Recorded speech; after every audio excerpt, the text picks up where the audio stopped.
خيركم من تعلم القرآن وعلمه. Bismillahirrahmanirrahim. Assalamualaikum warahmatullahi wabarakatuh. Alhamdulillahilladzi an'ama alaina bi ni'matil imani wal islam. Asyhadu an la ilaha illallah wahdahu la syarikalah wa asyhadu anna Muhammadan abduhu wa rasuluh. Allahumma salli ala Sayyidina Muhammad wa ala alihi wa sahbihi ajma'in.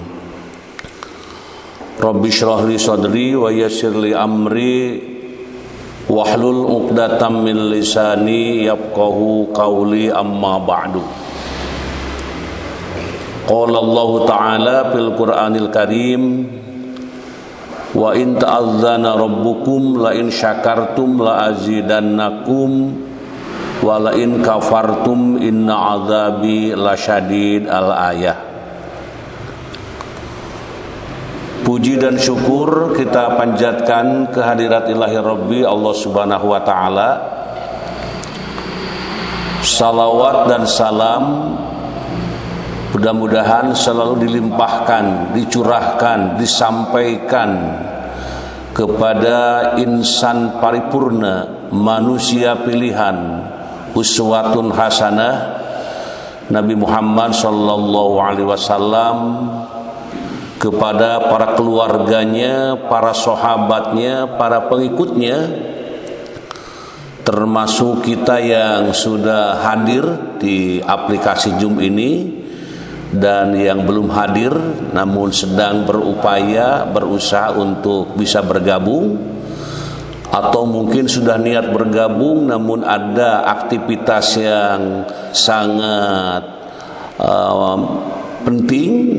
Semuanya niat dan harapan keinginan mudah-mudahan dicatat oleh Allah Subhanahu wa Ta'ala sebagai amal soleh kepada Allah Subhanahu wa Ta'ala.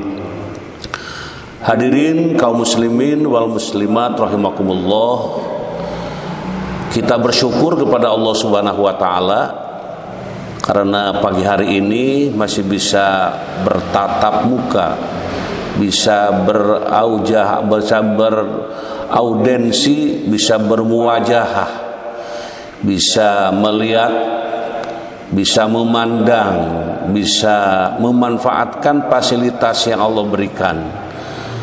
Mudah-mudahan dengan niat yang tulus, dengan segala aktivitas yang kita lakukan dicatat oleh Allah Subhanahu wa Ta'ala sebagai amal soleh yang diridhoinya. Amin ya Allah ya Rabbal Alamin.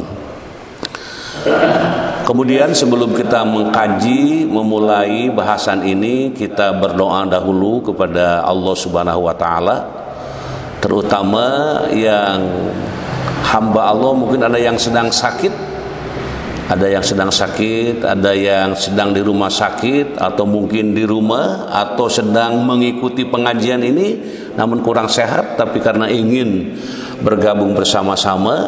Mudah-mudahan yang sakit, yang sedang dicintai, disayangi oleh Allah Subhanahu wa Ta'ala, maka diberikan kesembuhan, kesehatan oleh Allah Subhanahu wa Ta'ala.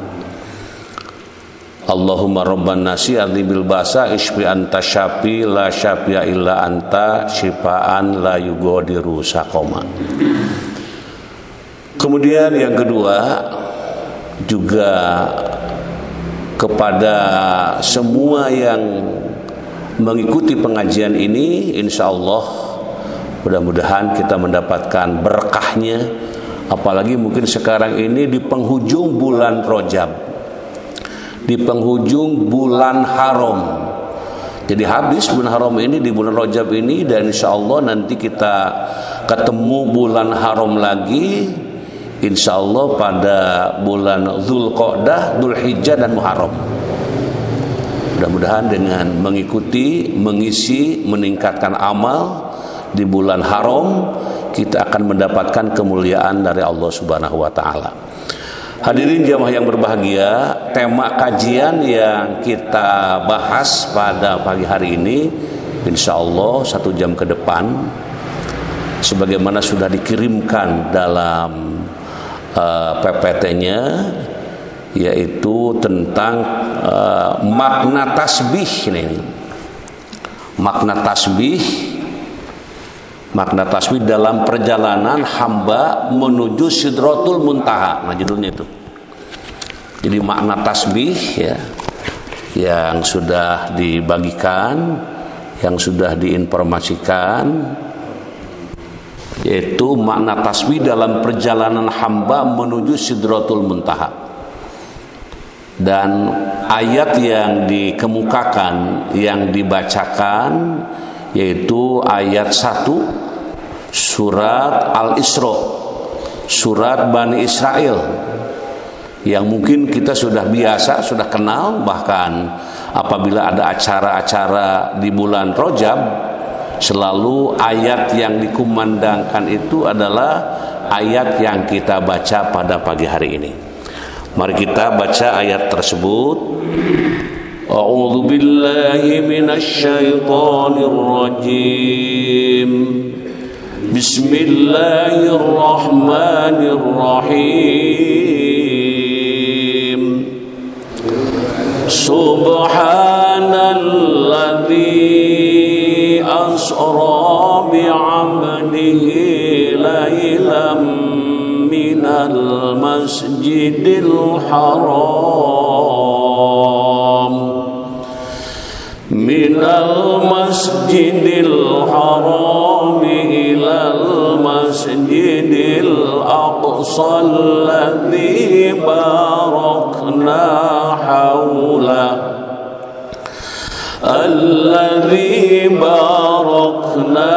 hawlahu linuriyahu min ayatina innahu huwas sami'ul basir. Shadaqallahul azim. Jadi kalimat yang muncul di awal ayat adalah kalimat subhana, kalimat tasbih. Maka tadi kata tasbih ini yang dijadikan tema di dalam judul tadi diambil dari surat Al-Isra ini yang kita baca bersama-sama. Subhana, maha suci Allah. Jadi maha suci Allah yang telah memperjalankan hambanya pada suatu malam dari Al-Masjidil Haram ke Al-Masjidil Aqsa yang telah kami berkahi sekelilingnya, yang telah kami berkahi sekelilingnya, agar kami perlihatkan kepadanya sebagian dari tanda-tanda kebesaran kami. Sesungguhnya Dia adalah Maha mendengar lagi Maha mengetahui. Di Maha Suci Allah, di tasbih ini Maha Suci Allah, subhanallah. Kalau dalam kegiatan sehari-hari selesai sholat kita selalu membaca tasbih, misalnya subhanallah, subhanallah, subhanallah. Atau dalam napas keluar masuk ketika kita sedang duduk, sedang menikmati keindahan, keagungan, ya. Kemudian di situ kalimat subhanallah. Bahkan kalimat subhanallah kemarin dikatakan adalah kalimat yang ringan diucapkan di lisan, tapi memberatkan dalam timbangan. Apa kalimatnya itu? Subhanallah, subhanallahil azim, subhanallah wa bihamdi, kalau tidak salah itu. Kalau yang lengkapnya subhanallah walhamdulillah wala ilaha illallah wallahu akbar wala haula wala quwata illa billahil aliyil azim. Nah, jadi kalimat ini, kalimat subhanallah ini menjadi kalimat yang pertama di dalam surat Bani Israel yang kita baca ini. Maha suci Allah yang telah memperjalankan hambanya pada suatu malam dari Al-Masjid Haram ke Al-Masjid Aqsa yang telah kami berkahi sekelilingnya, agar kami perlihatkan kepadanya sebagian dari tanda-tanda kebesaran kami. Sesungguhnya Dia adalah Maha mendengar lagi Maha mengetahui. Kemudian yang menjadi asbabun nuzul dari ayat yang kita baca ini, asbabun nuzul yang menjadi bacaan kita, ayat ini turun karena Allah memuliakan kedudukannya dan mengagungkan urusannya karena kuasanya untuk melakukan hal-hal yang tidak dapat diperbuat oleh siapapun selain Dia. Di dalam ayat ini Nabi Muhammad SAW yang telah terpilih sebagai Nabi yang terakhir dan telah mendapat perintah untuk melakukan perjalanan malam yang semata-mata karena perintah Allah Subhanahu wa Ta'ala. Dalam tafsir Al-Wajiz, nah ini dijelaskan tentang asbabun nuzul, sebab turunnya ayat ini. Bukan sekedar turun, ada sebabnya, ada latar belakangnya, ada yang menyebabkan turunnya ayat ini. Allah menjelaskan tujuan mengapa Nabi Muhammad SAW dibawa berjalan pada malam hari. Karena Allah Subhanahu wa Ta'ala dapat memperlihatkan kepadanya tanda-tanda kebesarannya, sehingga ia memiliki ketabahan hati dalam menghadapi berbagai macam cobaan, berbagai macam rintangan dari kaumnya, juga persiapan yang sangat penting dalam meyakini wahyu Allah, baik yang telah diterima maupun yang akan diterimanya, dan betapa luasnya jagat raya serta alangkah agungnya Maha Pencipta yang kita banggakan itu. Nah, jadi asbabun nuzul yang tadi yang pertama, kemudian yang kedua, di sini Allah menjelaskan tujuan mengapa Nabi Muhammad SAW dibawa berjalan pada malam hari. Ini pada malam hari. Mengapa tidak siang hari, tapi di sini malam hari? Karena Allah Subhanahu wa Ta'ala dapat memperlihatkan kepadanya tanda-tanda kebesarannya. Di malam hari itu kan suasana hening, suasana tenang gitu ya. Kalau kita melaksanakan mengagungkan sujud kepada Allah di malam hari, tentu memiliki nilai-nilai tersendiri dengan ibadah-ibadah di siang hari, sehingga ia memiliki ketabahan hati dalam menghadapi berbagai macam cobaan, berbagai macam rintangan dari kaumnya, juga persiapan yang sangat penting dalam meyakini wahyu Allah, baik yang telah diterima maupun yang akan diterimanya, dan betapa luasnya gitu ya, betapa luasnya, betapa agungnya Allah Subhanahu wa Ta'ala. Kemudian yang selanjutnya, setelah asbabun nuzul yang kita bahas, ini kandungan ayat. Di sini ada kandungan ayat ya. Allah Ta'ala mensucikan dirinya dari segala yang disematkan oleh kaum musyrikin berupa sekutu nih, anak perempuan dan sifat-sifat makhluk. Jadi Allah Ta'ala mensucikan dirinya. Kemudian hikmah dari Isra Mi'raj yang menakjubkan ini adalah untuk memperkuat keimanan orang yang beriman, dan agar orang yang ragu semakin ragu dan bertambah kufur serta inkar. Waduh, begitu tuh. Jadi hikmahnya itu, hikmah dari Isra Mi'raj yang menakjubkan adalah untuk memperkuat keimanan. Nah, bagi orang-orang yang beriman tambah kuat imannya itu, tambah kuat, tambah kokoh, tambah ya hebat gitu ya. Bagi orang yang beriman dengan adanya Isra wal Mi'raj ini, dan juga bagi orang yang ragu-ragu ini semakin ragu-ragu. Gak mungkin. Terus aja bicaranya gak mungkin. Mengapa? Karena hanya menggunakan otak semata-mata, hanya menggunakan pikiran semata-mata, tidak tembus ke dalam hati yang paling dalam. Tapi bagi orang yang beriman ini luar biasa. Bagi orang-orang yang kufur, yang tambah ingkar, tambah kufur, tambah jauh kepada Allah Subhanahu wa taala. Terus tanda kekuasaan Allah dan menguatkan Nabi agar tabah dalam menghadapi semua cobaan dan ujian. Jadi luar biasa. Jadi tanda kekuasaan Allah gitu ya. Di sini dikatakan akan menguatkan jiwa, agar menguatkan Nabi agar tabah dalam menghadapi semua cobaan dan ujian. Karena hidup ini tidak lepas dari ujian dan cobaan. Kemudian yang selanjutnya, setelah kita membahas tentang kandungan, nilai-nilai pendidikan akhlak. Nah ini, jadi ada nilai-nilai pendidikan akhlak dalam kajian ini. Senantiasa mengagungkan Allah yang Maha Suci. Jadi selalu mengucapkan tasbih. Sering kita dengar kalau ada para remaja, pemuda, orang tua gitu ya, dari mulutnya keluar Subhanallah. Mahasiswa di kendaraan kemudian ucapannya Subhanallah, dari bibirnya terdengar walaupun sayup-sayup.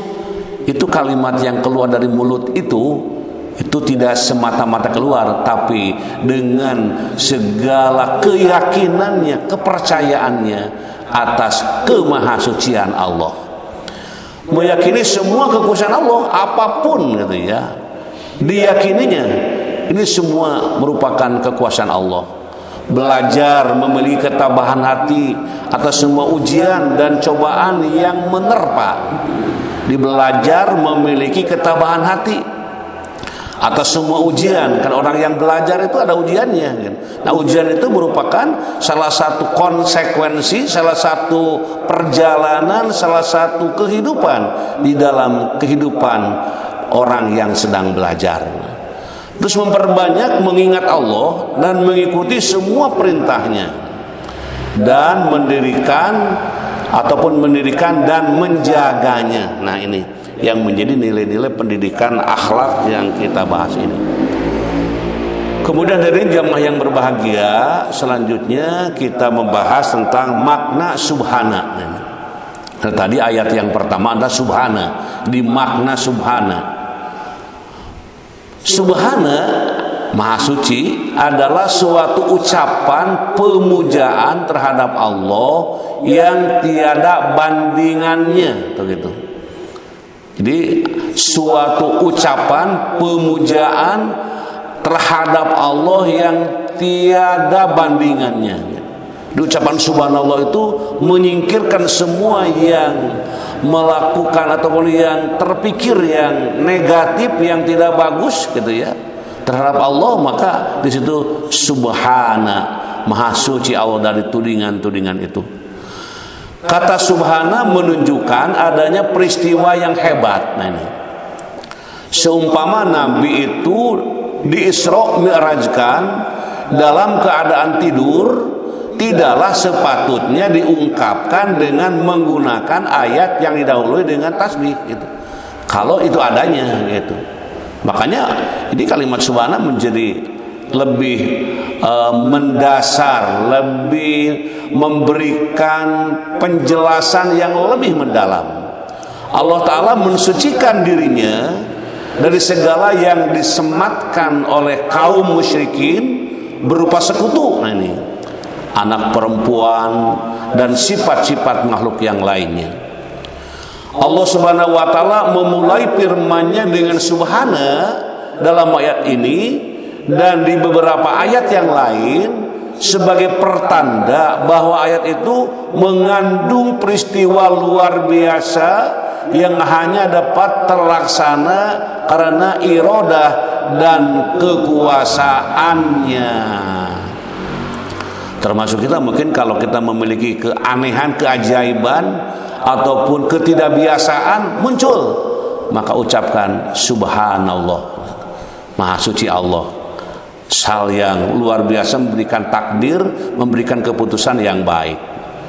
Subhana juga kata yang menunjukkan pada ketetapan yang berkesinambungan Allah itu maha suci sebelum dan setelah Dia menciptakan makhluk yang akan mensucikannya. Itu adalah kalimat subhana. Kemudian yang selanjutnya tentang Isra wal Mi'raj. Jadi Isra Mi'raj dibacanya Mi'raj, ada juga yang baca Isra wal Mi'raj, Isra Mi'raj, Isra Mi'raj gitu ya. Merupakan salah satu peristiwa agung dalam sejarah kenabian Nabi Muhammad SAW yang diperingati umat Islam setiap 27 Rajab. Jadi ada catatan sejarah ya bagi umat Islam di 27 Rajab itu, yaitu peristiwa Isra wal Mi'raj. Isra dan Mi'raj itu terjadi setelah tahun kesedihan ataupun Amul Huzni, yaitu ketika Nabi Muhammad SAW melepas kepergian paman sekaligus pelindung beliau yaitu Abu Thalib, dan juga istri tercinta yaitu Sayyidatina Khadijah. Jadi saat itu sebelum diisrakan dan dimi'rajkan ada satu kejadian-kejadian, disebutnya itu tahun duka cita, tahun kesedihan. Mengapa? Karena di situ ditinggal wafat oleh Abu Thalib yang setiap harinya itu kan Abu Thalib itu memberikan satu keyakinan ataupun satu keadaan ataupun satu situasi gitu ya. Karena orang-orang Mekah ini dengan melihat Abu Thalib itu mereka segan dan merasa takut gitu ya. Nah, sedangkan Nabi Muhammad itu di situ ya menjadi hamba Allah yang salah satu yang disegani oleh orang-orang itu karena adanya Abu Thalib. Nah, sekarang sementara Abu Thalib di saat itu di tahun itu adalah wafat. Kemudian istri beliau yang selalu memberikan dukungan dalam berdakwah, baik dukungan secara lahiriah maupun batiniah, itu juga dipanggil Allah Subhanahu wa taala. Disebutnya itu tahun duka cita. Isra dan Mi'raj adalah bukti kekuasaan Allah mampu melampaui segalanya tanpa terbatas ruang dan waktu. Nah, ini Mi'raj dilakukan oleh Nabi Muhammad SAW sebagai gambaran insan kamil, manusia sempurna yang mencapai titik penghambaan mutlak kepada Tuhannya. Isra Mi'raj merupakan pengalaman berharga dan memberikan gambaran gaib yang meliputinya agar Nabi Muhammad SAW kuat menghadapi cobaan dan beratnya ujian, namun dengan segala macam yang dijadikan keadaannya itu, tetap beliau itu dengan kekuasaan Allah sangat luas dan rahmatnya itu sendiri. Nah, itu yang kaitannya dengan Isra wal Mi'raj. Kemudian selanjutnya ada yang disebut dengan kisah teladan. Kisah teladan Isra Mi'raj. Jadi ada catatan-catatan kisah-kisah teladan Isra wal Mi'raj. Sebelum Nabi melakukan Isra Mi'raj, sebelum melakukan Isra, Nabi Muhammad SAW dikisahkan pernah dibelah dadanya oleh Jibril untuk menyucikan hatinya dari keburukan saat dirinya masih kecil. Hal ini menjadi pertanda bahwa Nabi Muhammad SAW adalah sosok pilihan Allah. Itu hikmah hadis ya. Dari Anas bin Malik bahwasanya Rasulullah SAW didatangi Jibril alaihissalam ketika beliau bermain bersama anak-anak sebayanya. Lalu beliau diambil, kemudian dibelah dadanya, dikeluarkan jantung, kolbu, hati, lalu dikeluarkan dari jantung itu segumpal darah. Dia Jibril berkata, ini adalah bagian setan darimu. Kemudian jantungnya dibasuh dalam bejana emas dengan air jam-jam, lalu dikembalikan ke tempatnya semula. Nah ini, sementara anak-anak tadi datang mengabarkan kepada ibunya, yaitu ibu susuannya, mereka berkata sesungguhnya Muhammad telah dibunuh. Kemudian mereka mendatanginya dan beliau dalam keadaan berubah kulitnya menjadi pucat. Anas berkata, dan sesungguhnya aku pernah melihat bekas pembedahan itu pada dada beliau. Hadis riwayat Muslim. Jadi hadis ini diriwayatkan oleh Muslim. Kemudian yang selanjutnya, kisah teladan yang kedua, ya, ini buruk. Hadis tentang Isra Mi'raj juga menjelaskan bahwa beliau Nabi Muhammad SAW melakukan perjalanan dengan buruk yang kecepatannya melebihi apapun seperti kilat. Jadi kalau kilat itu kan begitu cepatnya gitu ya. Nah ini Nabi naik buruk ya. Di sini dikatakan di dalam hadis Bukhari, telah bersabda Nabi Shallallahu Alaihi Wasallam, ya, telah bersabda Nabi Muhammad SAW, ketika aku di bait, yaitu di Baitullah atau di Ka'bah, antara tidur dan jaga, kemudian beliau menyebutkan tentang seorang lelaki di antara dua orang lelaki, lalu didatangkan kepadaku bejana dari emas yang dipenuhi dengan kebijaksanaan dan keimanan. Kemudian aku dibedah dari tenggorokan hingga perut bagian bawah, lalu perutku dibasuh dengan air jam-jam, kemudian diisi dengan kebijaksanaan, hikmah dan keimanan, dan didatangkan kepadaku di sini binatang putih yang lebih kecil dari kuda dan lebih besar dari begal ataupun bagal, ya, peranakan kuda atau keledai, yaitu buruk. Hadis riwayat Bukhari. Bigol, yaitu jadi binatang yang datang kemudian berwarnanya disebutkan dan bentuk keadaannya, yaitu kendaraan yang digunakan oleh beliau Nabi Muhammad Shallallahu Alaihi Wasallam. Kemudian selanjutnya dalam hadis dijelaskan bahwa buruk itu adalah hewan yang didatangkan dari surga. Dalam bahasa Arab, barkun itu artinya kilat, gitu. Menurut kaul ulama dalam kitab Tanwirul Adhan, ya, atau Adhan min tafsiri Ruhil Bayan karya Ismail Haqi, yang menyebutkan bahwa ada 10 hewan yang dijamin masuk surga bersama orang beriman. Ada berapa? Ada 10. Yang pertama buruk Nabi Muhammad Sallallahu Alaihi Wasallam, unta Nabi Saleh Alaihissalam, anak sapi Nabi Ibrahim Alaihissalam, domba gibas Nabi Ismail Alaihissalam, burung hudhud Nabi Sulaiman Alaihissalam, semut Nabi Sulaiman Alaihissalam, himar Nabi Uzair Alaihissalam, anjing Ashabul Kahfi, ikan paus Nabi Yunus Alaihissalam, dan sapi kepunyaan anak Bani Israel. Jadi ada 10 hewan yang dijamin masuk ke dalam surga. Kemudian hadirin jamaah yang selanjutnya, nah, kisah teladan yang ketiga ini, kisah teladan yang ketiga, perjalanan Isra ini. Saat diisrokan, Nabi Muhammad SAW bertemu dengan Nabi Ibrahim, Nabi Musa, Nabi Isa, serta Nabi terdahulu lainnya untuk menyambut kedatangan beliau.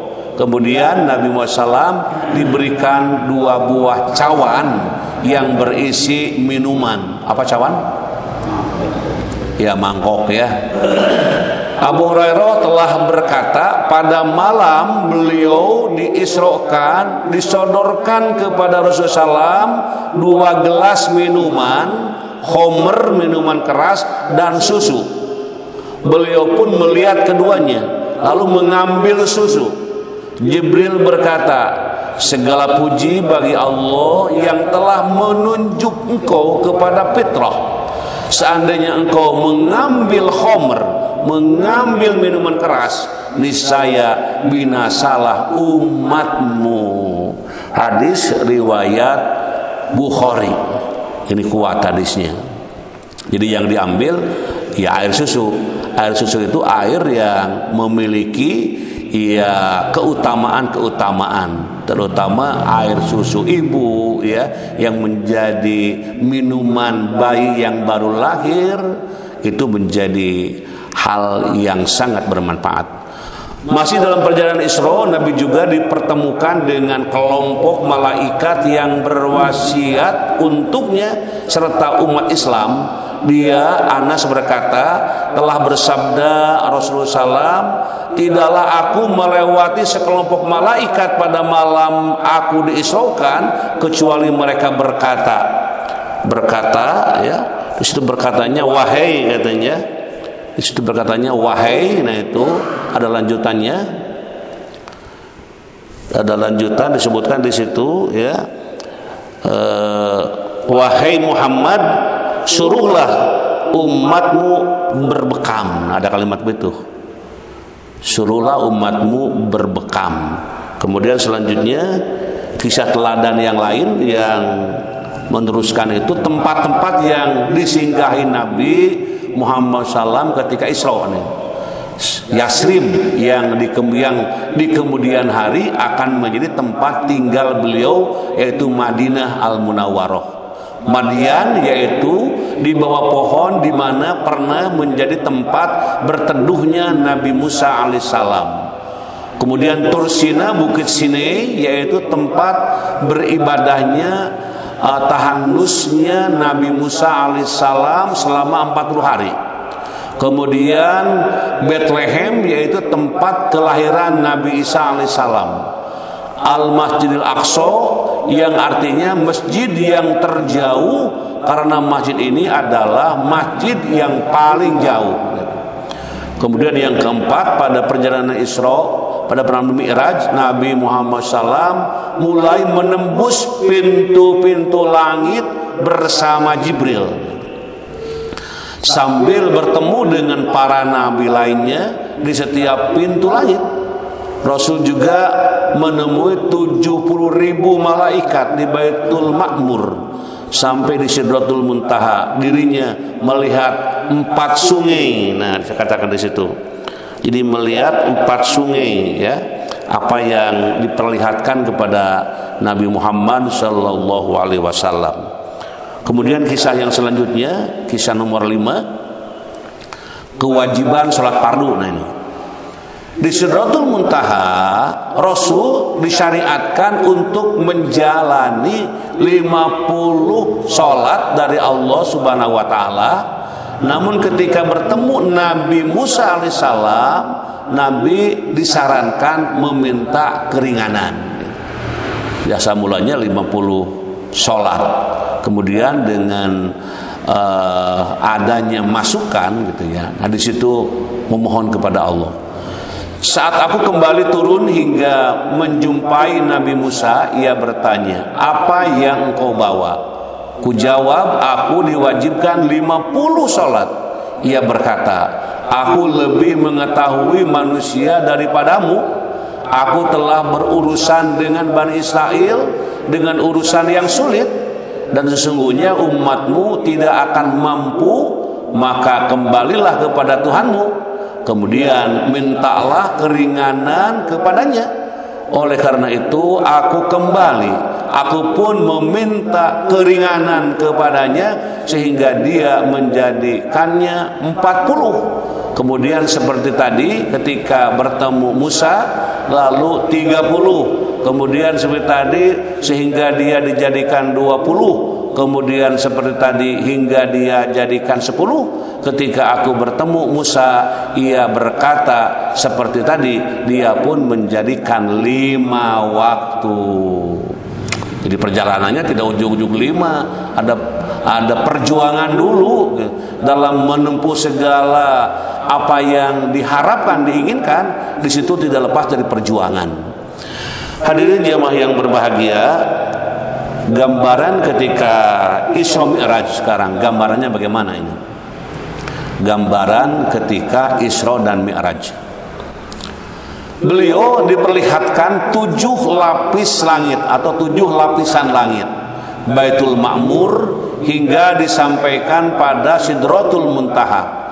Mulai dari dipertemukan dengan sebagian nabi terdahulu seperti Nabi Ibrahim alaihissalam, Nabi Musa alaihissalam, Nabi Isa alaihissalam, dan Nabi Yusuf alaihissalam, hingga diperlihatkan pada gambaran umat yang bahagia dan sengsara di akhirat. Ini sudah diperlihatkan kepada Nabi kita Nabi Muhammad SAW. Kemudian pada malam diisrokan, aku melihat sejumlah laki-laki ini yang digunting bibirnya dengan gunting api, katanya. Aku bertanya pada Jibril, wahai Jibril, siapakah mereka? Ia menjawab, mereka adalah para khotib. Masya Allah, para khotib nih. Mereka adalah para khotib dari kalangan umatmu. Mereka memerintahkan kebaikan pada orang lain, namun mereka sendiri lupa akan dirinya sendiri. Mereka membaca Al-Quran, apakah mereka tidak memikirkannya? Nah, digambarkan dalam perjalanan Isra Mi'raj, orang yang banyak di sini disebutnya para khotib ya.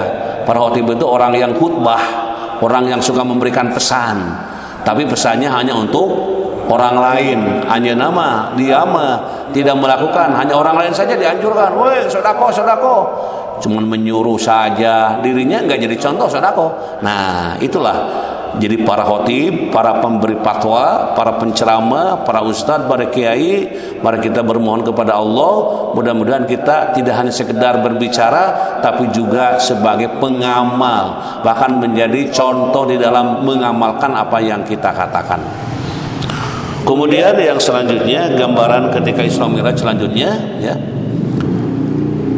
Keadaan umat yang suka makan hasil riba. Nah, ini hasil riba. Pada malam diisrokan, aku melihat seorang laki-laki yang berenang di sebuah sungai, dan di sungai dan disuapi dengan batu. Nah, ini. Jadi melihat seorang laki-laki yang berenang di sebuah sungai dan disuapi dengan batu. Setelah aku tanyakan, disampaikan kepadaku itu adalah orang yang suka makan riba. Nah, digambarkan itu orang yang suka makan riba seperti itu. Umat yang gemar menunaikan amal baik, namun amal baik tersebut tercampur dengan amal buruk. Nah, jadi ini mah selalu dilakukan semuanya. Nu baik dilakukan, nu buruk oge tidak ketinggalan gitu. Nah, aku melihat umatku menjadi 2 golongan ini.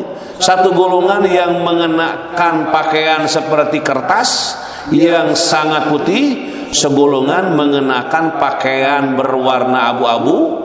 Aku lantas menanyakannya, ya Jibril, siapakah mereka?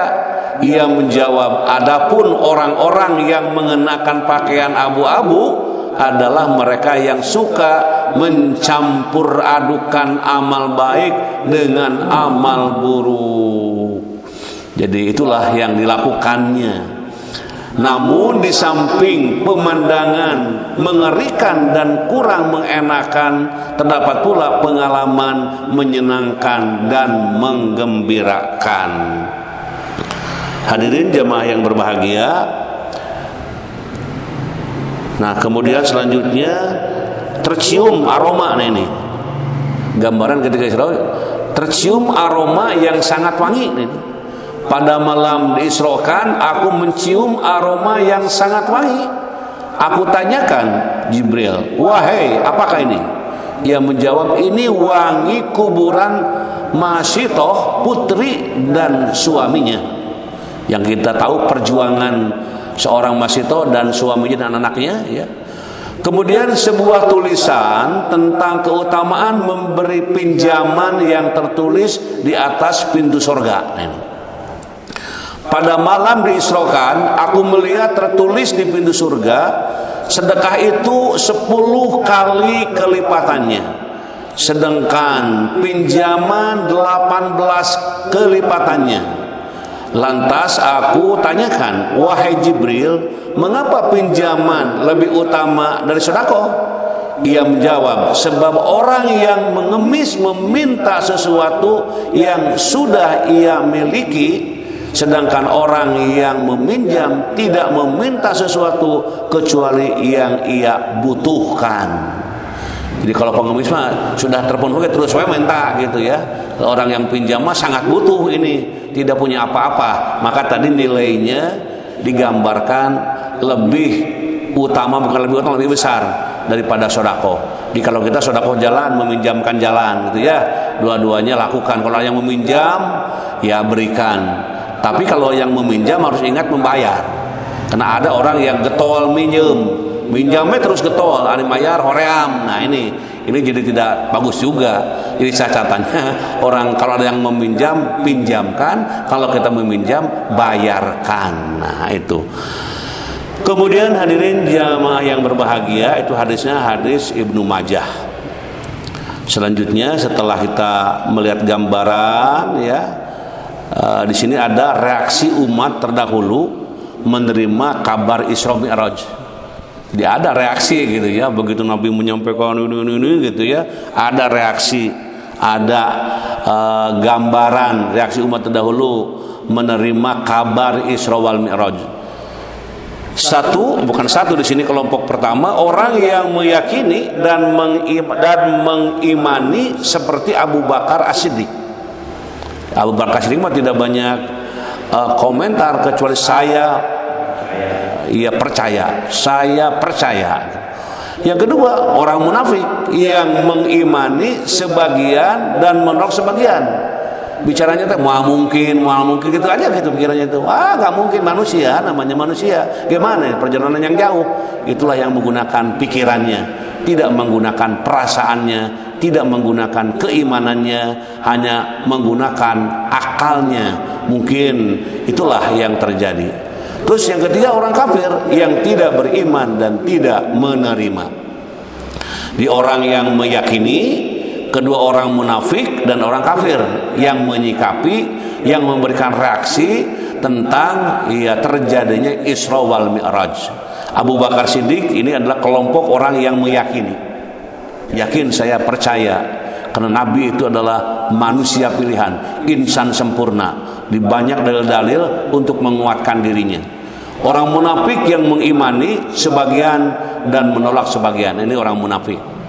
Sekedar nyarios gitu ya, sekedar pertimbangan. Mengapa? Karena tidak didukung dengan keyakinannya. Di keyakinan itu sangat penting ya. Kemudian ilmu penting, keimanan, keyakinan, akidah sangat penting. Dan pengamalan ataupun akhlak itu realisasi wujud dari hal yang diungkapkan tadi.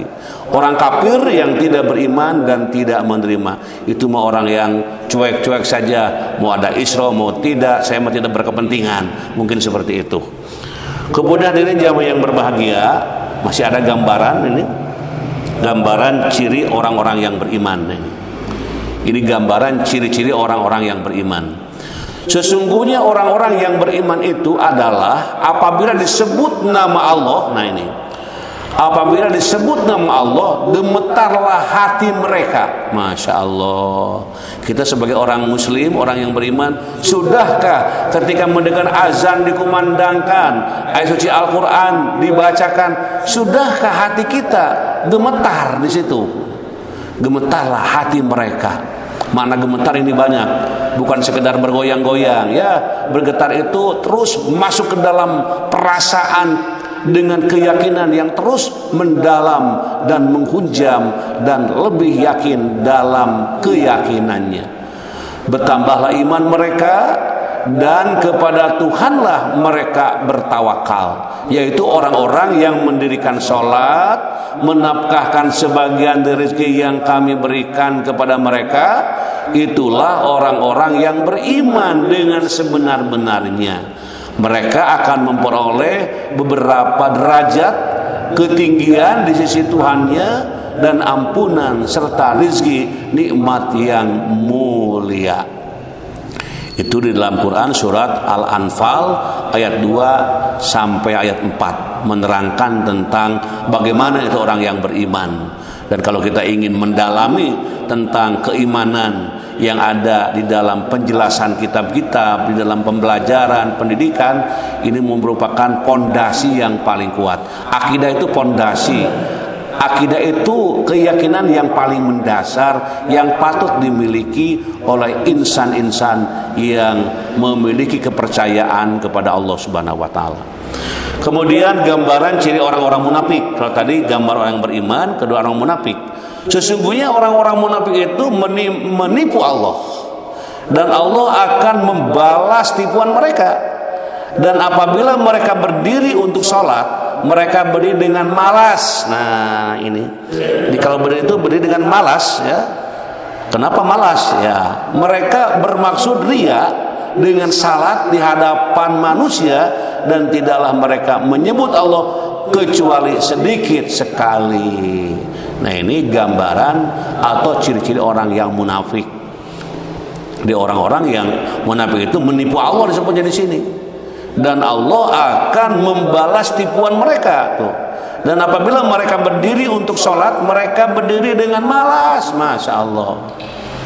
Orang berdiri malas gitu ya, malas saja. Baca Fatihah malas gitu, baca tasbih malas, baca atahiyat malas. Buktinya apa? Bacaannya dibaca dengan rurusuhan, gitu, dengan cepat-cepat, baca Fatihah dengan cepat-cepat gitu ya. Makanya pada pengajian subuh yang lalu, pada kajian subuh yang lalu, yang dikatakan khusyuk adalah tenang, bacaannya tenang gitu, tenang, dinikmati ya, dirasakan semua kalimat-kalimat yang diucapkannya. Tapi orang munafik tidak begitu. Selalu kalau berdiri sholat sih, tapi malas. Kalau sudah sholat langsung merasa selesai tugas gitu. Padahal kan sholat itu bukan apa-apa, tapi sholat itu kebutuhan harusnya gitu. Jadi kita butuh dengan sholat. Segala macam kehidupan itu dengan sholat, seperti dalam pengajian minggu yang lalu. Jadikan sabar dan sholat sebagai wasta'inu bisabri wassholah, kan itu di dalam ayat yang telah dibahas pada pengajian subuh yang lalu. Kemudian yang selanjutnya tentang orang kafir.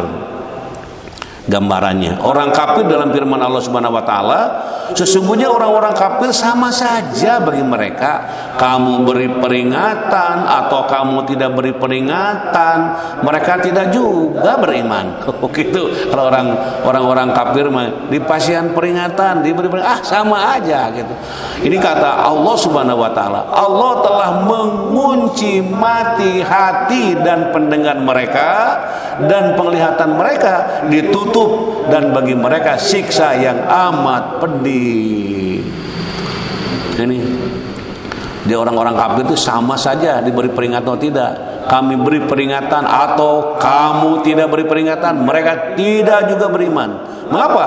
Allah telah mengunci mati hati dan pendengaran mereka dan penglihatan mereka ditutup, dan bagi mereka siksa yang amat pedih. Na'udzubillah min dalik. Jadi kalau sudah tidak tertarik kepada kebaikan, sudah tidak tertarik untuk menunaikan kewajiban, ya sudah tidak merasa berdosa, nah ini mesti hati-hati dalam hidup, karena hati kita ini selalu dipantau oleh Allah Subhanahu wa taala. Allah menutup pendengaran mereka, yakni orang itu tidak dapat menerima petunjuk, dan segala macam nasihat apapun tidak akan memberikan bekas padanya. Mereka tidak dapat memerhatikan dan memahami ayat-ayat Al-Quran yang mereka dengar, dan tidak dapat mengambil pelajaran dari tanda-tanda kebesaran Allah. Demikian pula Allah menutup hati mereka dari cahaya ilahi, karena telah terhalangi oleh noda-noda hitam kekafiran. Semoga kita terhindar dari golongan munafik dan golongan kafir. Amin ya rabbal alamin. Kemudian yang selanjutnya masih ada kisah kisah teladan Abu Bakar Siddiq ini. Kisah teladan Abu Bakar As-Siddiq, mereka berkata, ya, disebutkan dalam ungkapan di sini. Jadi autusaddiquhu annahu dhahabal lailata ila baitil maqdis wa ja'a qabla an yusbih. Apakah engkau mempercayainya bahwa ia pergi semalaman ke Baitul Maqdis dan sudah kembali pada pagi harinya? Abu Bakar menjawab, "Na'am, inni la usaddiquhu bima huwa ab'adu min dzalik, usaddiquhu bi khabaris samai fi godwatin aw rauhatin." Ya, bahkan aku membenarkannya yang lebih jauh dari itu. Aku percaya tentang wahyu langit yang turun pagi dan petang. Aisyah mengatakan, "Falidzalika summiya Abu Bakar As-Siddiq." Itulah mengapa beliau dinamakan Abu Bakar As-Siddiq, orang yang membenarkannya. Jadi Abu Bakar Siddiq orang yang pertama, orang yang menyebutkan, benar engkau Muhammad telah melakukan apa yang diperintahkan Allah Subhanahu wa taala. Kemudian yang selanjutnya, hikmah Isra Mi'raj. Nah, ada hikmah ini. Apa hikmah Isra Mi'raj? Pertama, menumbuhkan dan meningkatkan keimanan kita terhadap kekuasaan Allah Subhanahu wa taala yang maha berkehendak. Jadi menumbuhkan dan meningkatkan keimanan. Tadi memperjalanan perjalanan yang demikian jauhnya bagi orang yang beriman itu kalimatnya subhanallah yang keluar, subhanallah, subhanallah. Membuat kita semakin mengimani bahwa Nabi SAW adalah utusan yang membawa perintah Allah Subhanahu wa taala. Meyakini bahwa Allah Subhanahu wa taala adalah Tuhan yang maha menyayangi dan maha menguatkan hambanya. Sebagaimana Allah telah memberikan kekuatan batin bagi Rasulullah SAW saat mendapat banyak cobaan selama berdakwah. Meyakini bahwa setiap kesulitan pasti akan datang kemudahan dari Allah Subhanahu wa taala, di mana setiap cobaan tersebut juga dapat meningkatkan keimanan kita atas kuasa Allah Subhanahu wa taala. Mendirikan salat fardu 5 waktu sesuai perintah Allah Subhanahu wa taala. Kemudian selanjutnya, ya, mengungkapkan tentang doa. Nah, ini doa penting. Doa setiap penampilan hari Minggu selalu ada doa, dan nanti doa-doa itu akan dikumpulkan, ya, sehingga menjadi kumpulan doa-doa dalam kajian Minggu pagi. Di sini doanya cukup populer dan mungkin sudah pada hafal para jamaah. Ihdini limakhtulifa fihi minal haqqi bi'idnika innaka tahdi man tasha'u ila siratim mustaqim. Oke, dibaca bareng-bareng. Ihdini limakhtulifa fihi minal haqqi bi'idnika innaka tahdi man tasha'u ila siratim mustaqim.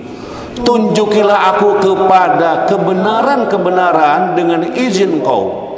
Sesungguhnya Engkau menunjukkan siapa yang Engkau kehendaki kepada jalan yang lurus.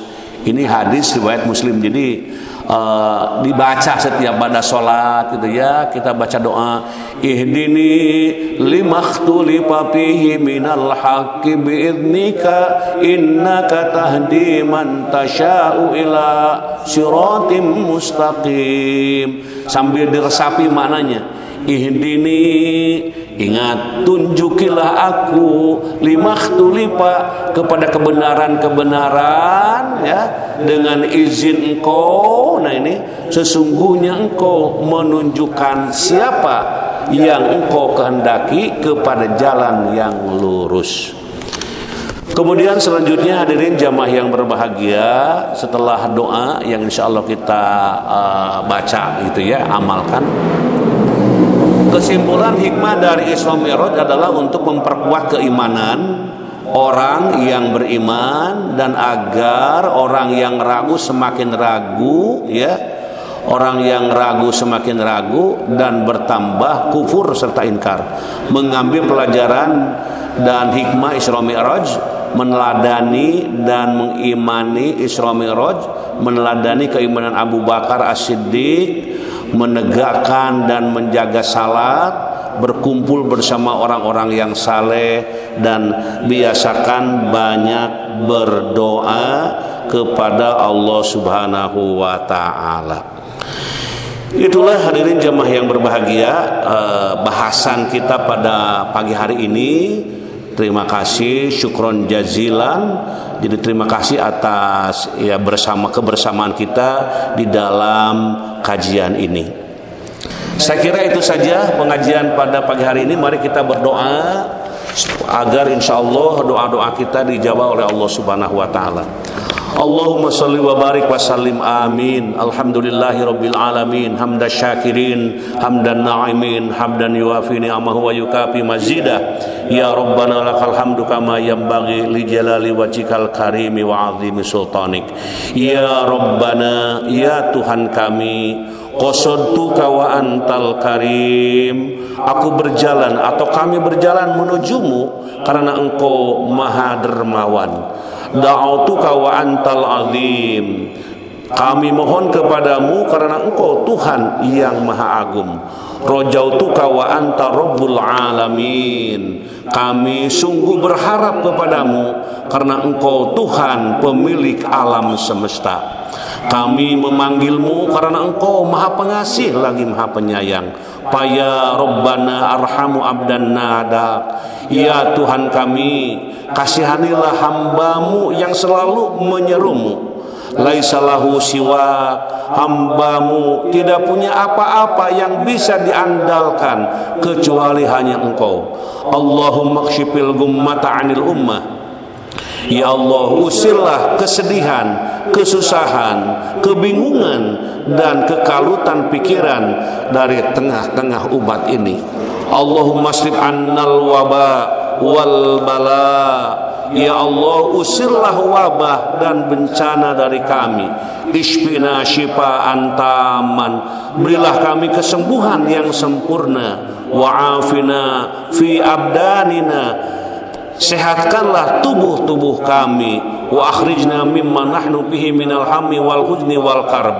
Keluarkanlah kami dari kondisi yang penuh duka cita, kepedihan hati, bencana dan malapetaka. Fantallahul ladzi la yaruddu sa'ila. Engkau adalah Allah yang tidak akan menolak hamba yang memohon kepadamu. Wantallahul maqadiru ala taghyiril hali li ahsani. Engkau adalah Allah yang maha kuasa untuk merubah keadaan menjadi lebih baik dan lebih sempurna. Wa antallahul ladzi idza du'iya ajab. Engkau adalah Allah yang apabila diseru akan menjawab. Ya man yaqulu lisyai'in fayakun. Wahai Tuhan yang berkata kepada sesuatu jadi, maka jadilah. Antarhamal bilada wal ibad. Kasihanilah negeri dan hambamu ini. Allahumma ultub bina fi majarot bihil maqadir. Ya Allah, perlakukanlah kami dengan lembut atas semua takdir yang berlaku. Irhamna rahmatan wasi'ah. Kasihanilah kami dengan rahmatmu yang luas.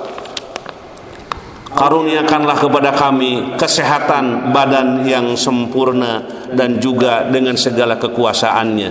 Ya Allah, ya Tuhan kami, na'udzubika minal barasi wal junun wal judam min sayil asqam. Kami berlindung kepadamu dari penyakit kusta, penyakit gila, lepra, dan pedihnya penyakit-penyakit yang lainnya. Wa na'udzubika Allahumma min zawali ni'matik. Dan kami berlindung kepadamu dari hilangnya nikmatmu, wa tahawuli afiatik, dan dari pudar dan hilangnya kesehatan darimu, wa pujaati nikmatik, dan dari siksamu, kemarahanmu dan murkamu yang datangnya secara tiba-tiba, wa jami'i sakhatik, dan dari semua kebencian dan kemurkaanmu. Wa sholli ala nabiyyina wa sayyidina Muhammad wa ala alihi wa sahbihi wa sallim walhamdulillahi rabbil alamin. Terima kasih. Assalamualaikum warahmatullahi wabarakatuh. Salatullah salamullah ala toha rasulillah. Salatullah salamullah ala yasin habibillah. Tawassalna bismillah wa bil hadi rasulillah wa kulli mujahidin lillah bi ahlil badri ya Allah. Allahumma shalli wa sallim wa barik alaihi.